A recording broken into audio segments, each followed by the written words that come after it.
Histoire partagée, le podcast qui aiguise ta curiosité. Bonjour, bienvenue dans cette chaîne podcast qui ira à la découverte de sujets historiques, politiques et environnementaux. Je me présente, Adrien Champroux, je suis en deuxième année de doctorat à la Sorbonne Université et je suis le responsable pédagogique des L1 Histoire à l'Institut catholique de Rennes. Aujourd'hui, pour débuter cette chaîne, une série de 4 podcasts sur l'histoire de la Coupe du Monde et aujourd'hui nous allons aborder l'édition de 1942. Cette édition est spéciale car elle n'a jamais eu lieu, un petit retour en arrière s'impose. L'Italie devient championne du monde pour la deuxième fois d'affilée en 1938 au stade de Bois-Colombes en France. Tous les regards sont tournés vers la FIFA et de son président Jules Rimet, inventeur de la compétition, pour connaître le nouvel organisateur. L'Allemagne nazie est sur les rangs pour démontrer la vitalité et la force de son régime pour l'organisation.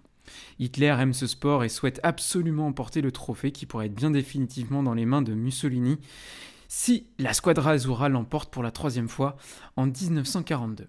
C'est ce qu'exprime Emmanuel Gambardella, journaliste à l'Express de Mulhouse le 19 juin 1938, dans les colonnes de ce journal régional. L'Allemagne se posait en successeur de la France, mais en réunion publique, elle déclara s'effacer devant elle à condition qu'on lui attribuerait la Coupe du Monde en 1942. La France a joliment réussi, la promesse faite à l'Allemagne reste intacte et j'imagine qu'elle saura le rappeler à l'occasion. Pourtant, 15 jours plus tard, un autre article relate la candidature potentielle du Brésil. Le règlement de l'épreuve prévoit que l'objet d'art qui la dote, une superbe coupe en or massif d'une valeur qui n'a fait que croître avec celle du métal précieux, appartiendrait en toute propriété à la nation qui l'aura gagné 3 années de suite. Or, l'Italie l'a déjà gagné pendant 2 années d'affilée. Si elle le gagne encore en 1942, la coupe est fichue pour le comité d'organisation. Et force lui est d'en acheter une autre pour la mettre en compétition. Perte énorme, perte sèche, d'où intérêt énorme et évident à empêcher les Italiens de gagner la Coupe en 1942. D'où ma proposition, toute réflexion faite, l'Amérique du Sud et le Brésil me plairaient assez. Donc le mondial reviendra en Amérique latine après l'édition de 1930 en Uruguay. De ce fait, Jules Rimet part rejoindre le Brésil, ce que relate Paris Soir dans son édition du 5 avril 1939. Grâce à M. Rimet, la Confédération sud-américaine sera certainement refondue sur de plus justes bases et la FIFA trouvera désormais en Amérique du Sud des groupements dévoués, respectueux de ses décisions et dont les relations entre eux seront cordiales. Le Brésil a un argument imparable, comme l'Uruguay en 1930, c'est le paiement de la traversée en Atlantique des équipes qui participent, ainsi que le paiement justement de l'hôtel, puisque les équipes à l'époque ne sont pas forcément, pour certaines, professionnelles, donc il faut prendre en charge tous ces frais qui sont maintenant bien sûr payés par les pays organisateurs. Alors, la traversée se poursuit.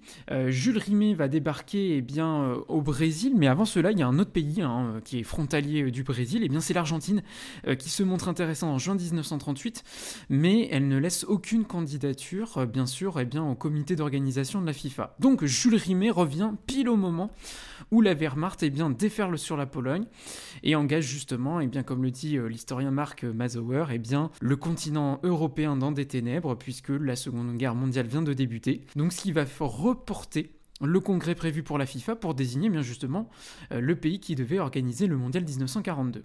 Alors pourtant, la FIFA va quand même se réunir durant cette drôle de guerre, puisqu'il y a un comité d'urgence qui se réunit à Berne, puisque la Suisse, vous le savez, sera bien sûr un pays neutre durant ce second conflit mondial.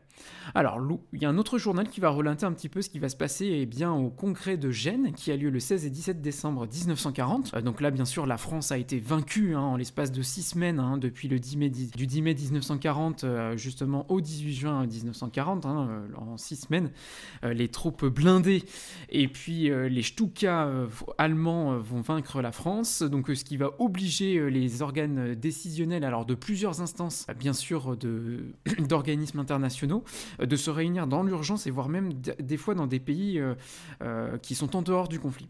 Donc là, c'est par exemple le cas, le cas en Italie, puisque l'Italie vient aussi d'envahir la France, mais elle peut elle permet à la FIFA de tenir congrès. Donc l'Ouest éclair le rapporte le 16 et 17 décembre 1940 dans un article. À propos du congrès, tenant compte de la situation actuelle, le comité décide de remettre le congrès à la fin du mois de septembre 1940. Au cas où le Luxembourg ne pourrait organiser le congrès à cette date, le comité devrait demander à un autre pays de l'organiser. Alors, il y a un autre personnage qui va intervenir à ce moment-là, c'est bien sûr Goebbels, qui s'occupe de la propagande et bien du régime hitlérien, et qui souhaite, tout comme Hitler, en fait, que l'Allemagne puisse organiser à tout prix cette compétition, et de rapporter le fameux trophée Jules Rimet. Et il le fait savoir en fait en instillant un petit peu, on pourrait dire comme aujourd'hui des infox, au docteur Schricker, qui est le secrétaire de la FIFA à l'époque, et qui déclare dans le Petit Parisien du 26 décembre 1939 des informations données récemment par le docteur Schricker permettent d'établir qu'il y aura une Coupe du Monde de football en 1942 et que cette coupe se déroulera vraisemblablement en Amérique du Sud. Le Brésil et l'Argentine sont sur les rangs pour cette organisation. Alors on sait bien qu'en fait l'Argentine ne pourra pas organiser normalement le mondial puisqu'elle s'est désistée, je pense à cause des coûts bien sûr, et du peu d'engouement de certaines nations à participer à cette compétition dans les années 40. Alors, bien sûr, Jules Rimet signe la fin de la partie dans les colonnes du journal La Croix. Le 8 avril 1941, il dit la chose suivante: vous pouvez annoncer que la prochaine Coupe du Monde, celle qui devait se disputer en 1942, n'aura pas lieu. La réunion du comité de la Coupe, prévue pour septembre 1940 à Luxembourg, ne put être tenue. C'est elle qui devait l'organiser, le Brésil ou l'Argentine. Alors ce fameux congrès du Luxembourg donc va avoir lieu réellement en 1946 pour bien sûr reprendre contact avec les comités d'organisation pour organiser le plus rapidement possible une nouvelle Coupe du Monde et puis passer un petit peu après les événements de la Seconde Guerre mondiale. Cependant, c'est le congrès de Londres en 1948 qui va désigner pour l'édition 1950 le Brésil comme pays organisateur et malheureusement les Oriverdés sont terrassés par le voisin uruguayen dans un Maracana en détresse devant plus de 80 000 voire 100 000 personnes puisque les statisticiens à l'époque ont noté un pic de suicide juste après cette finale qui a été perdue 2-1 par le Brésil. Alors les Brésiliens prendront une revanche en 1958 en Suède puisque c'est le jeune Pelé en partie qui ramènera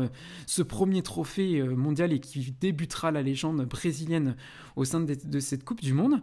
Pour l'Allemagne, comme c'est une nation vaincue en 1945, il va falloir attendre l'édition de 1974 pour que la RFA à l'époque, puisqu'on est dans un contexte de guerre froide, la République fédérale d'Allemagne organise le tournoi et permette à l'Allemagne de l'emporter chez elle après bien sûr la victoire aussi en 1954 en Suisse. Et enfin, le dernier pays dont on avait parlé, l'Argentine, l'Argentine va organiser ce trophée, cette Coupe du Monde en 1978, provoquant déjà à l'époque un grand remous auprès de l'opinion internationale, puisque la finale aura lieu bien sûr à Buenos Aires, dans un stade malencontreusement bien connu de la part des supporters argentins et aussi des opposants politiques, puisque c'est ici qu'en fait que la junte militaire au pouvoir du président Videla organisait des tortures, ce qui avait posé des problèmes éthiques, même pour les membres de l'équipe de France qui n'avaient pas pu participer aux 2 éditions précédentes. Par exemple, Dominique Rocheteau avait appelé dans des colonnes de journaux à l'époque en disant qu'il fallait bien sûr parler de ce qui se passait en Argentine. Comme je vous le montre en cette conclusion, on voit bien que cette compétition a de toute façon, peu importe l'époque, a une dimension géopolitique et c'est surtout le fait de ses premiers dirigeants, puisque Jules Rimet en fait avait pour ambition un petit peu de dépasser les Jeux Olympiques qui avaient une dimension plutôt amateur. Et pour la petite anecdote, pour terminer, cette dimension amateur a été respectée par un pays qui va avoir du mal à rentrer dans la Coupe du Monde et à participer. C'est bien sûr l'Angleterre, qui va attendre son édition en 1966 pour l'emporter aussi, pour participer pour la première fois à cette Coupe du Monde. Alors je vous remercie pour votre attention. Alors je vous laisserai une bibliographie au sein de ce podcast puisque j'ai bien sûr travaillé dessus à travers des sites internet ou bien même des ouvrages d'historiens qui se sont occupés principalement de l'histoire du football ou de géopoliticiens qui se sont préoccupés bien sûr de la Coupe du Monde de football. Dans mon prochain épisode, on va parler un petit peu du destin malencontreux du trophée Jules Rimet qui est remis entre 1930 et 1970 au vainqueur de la Coupe du Monde. Je vous remercie et vous pouvez mettre un petit j'aime à ce podcast et à vous abonner à ma chaîne bien évidemment. Je vous remercie beaucoup. À bientôt. Histoire partagée, le podcast qui aiguise ta curiosité.